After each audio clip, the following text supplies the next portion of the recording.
I tried to be a chill boyfriend about my girlfriend's male best friend, but she wants to throw away our anniversary plans to go to a concert with him, and I'm sick of being the third wheel in my own relationship. Posted by you/OK Bandicoot 2349.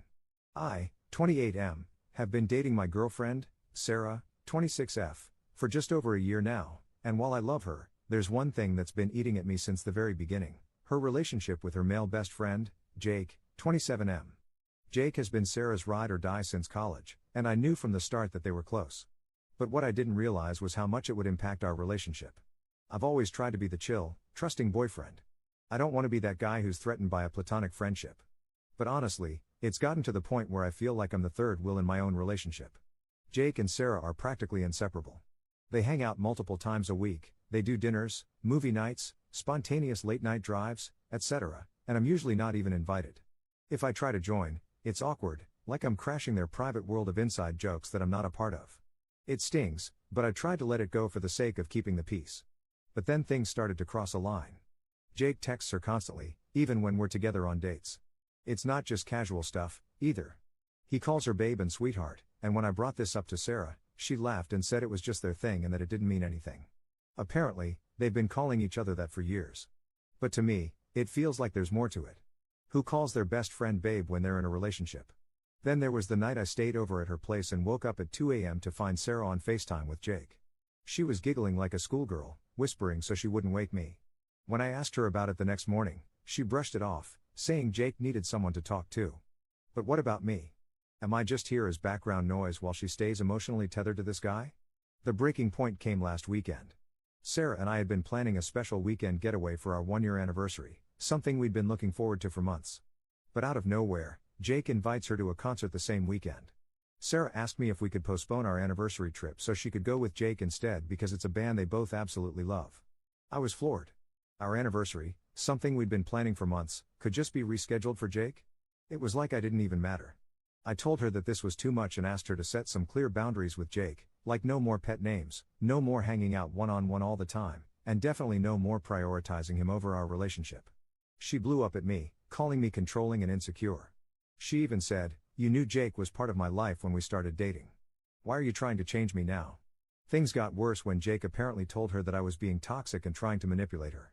Sarah is siding with him, saying I'm overreacting and that nothing has ever happened between them.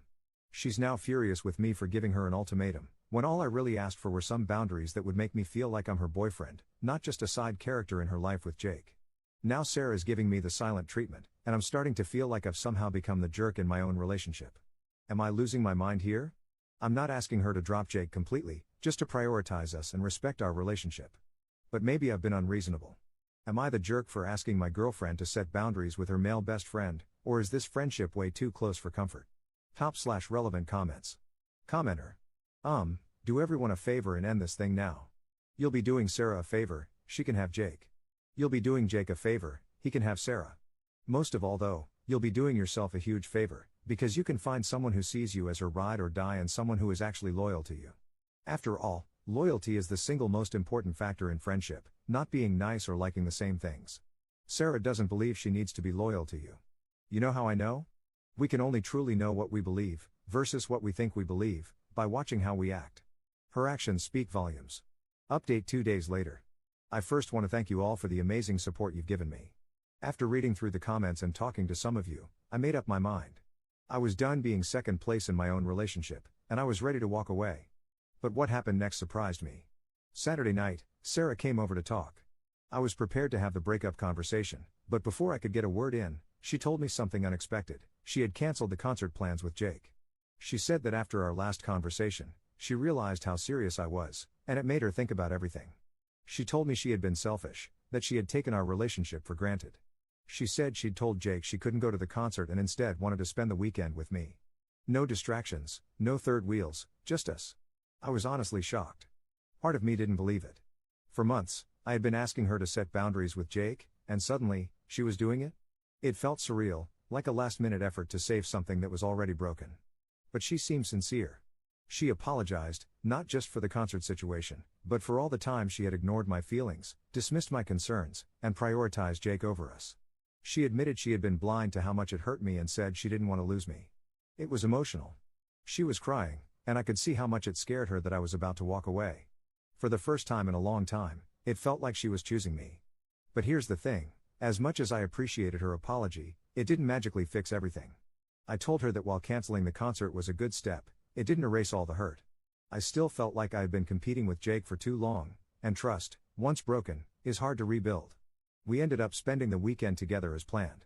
We didn't go on the big anniversary trip, but we stayed in, cooked together, and had long conversations about everything: our relationship, Jake, the future. It was a roller coaster of emotions.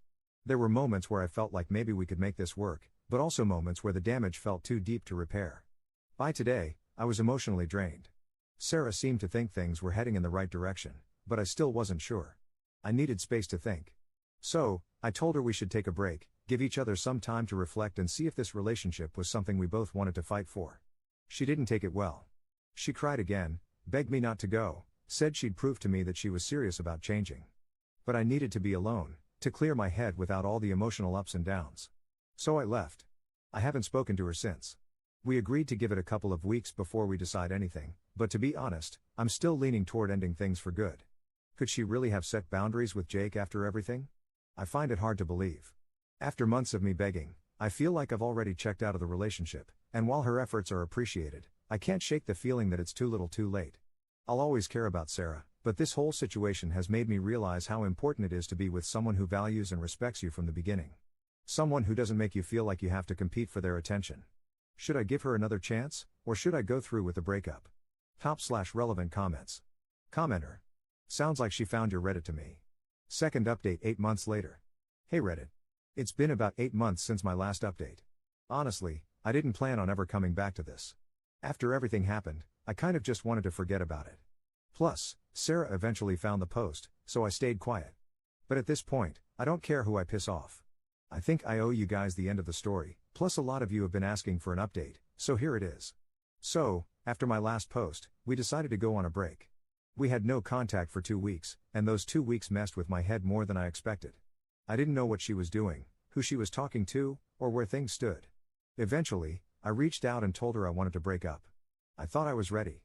She broke down, cried, and begged. Told me she'd cut Jake off for good. Said she'd block him, delete him, whatever it took. She told me she couldn't imagine her life without me and just wanted one more chance. And like an idiot, I gave it to her. Because I still loved her. This was the second person in my life I could say I truly loved. I didn't want to start over with someone new when I'd known her for so long. She wasn't just my partner, she was my best friend. I didn't want to lose what we had. At first, things were okay.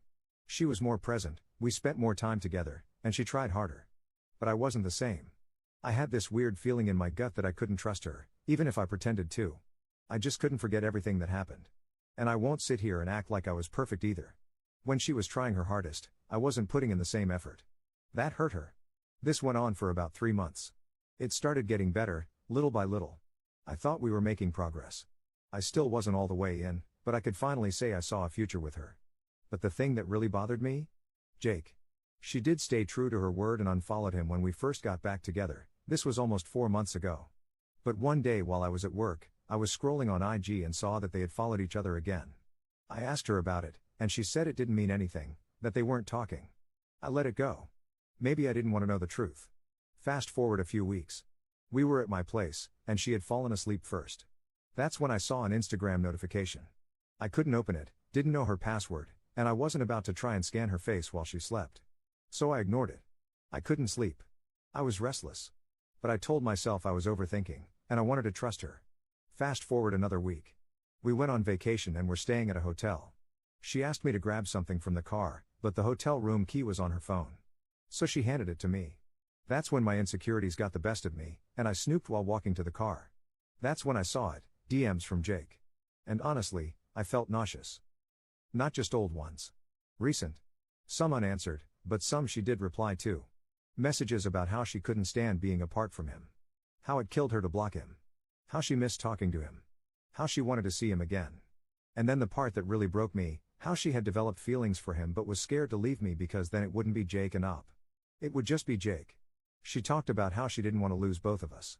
She had even seen him behind my back. When she said she was going to the gym, she was going to his place. I came back to the room and didn't say anything. I laid in bed, numb. She eventually got up to take a shower, and while she was in there, she texted me asking if I went through her phone. At first, I lied. But then she said when she opened Instagram, it was still on her DMs with Jake, something she didn't leave open. So I admitted it. I told her I read everything and couldn't believe she lied to me again. Her response was, "You weren't supposed to see that." I completely lost it. She tried playing the victim card, telling me I broke her trust by going through her phone and that I wasn't supposed to read what she told Jake. Like I was the bad guy in this situation. That was it for me. I didn't ask for explanations. I didn't want to hear any more lies. I shut down completely. I stopped texting her and only spoke when necessary for the rest of the trip. We had driven 6 hours from our hometown to visit some friends, so I couldn't just leave. We acted normal in front of our friends until it was time to go. The 6-hour drive back home was complete silence. I drove most of the way and didn't speak to her at all.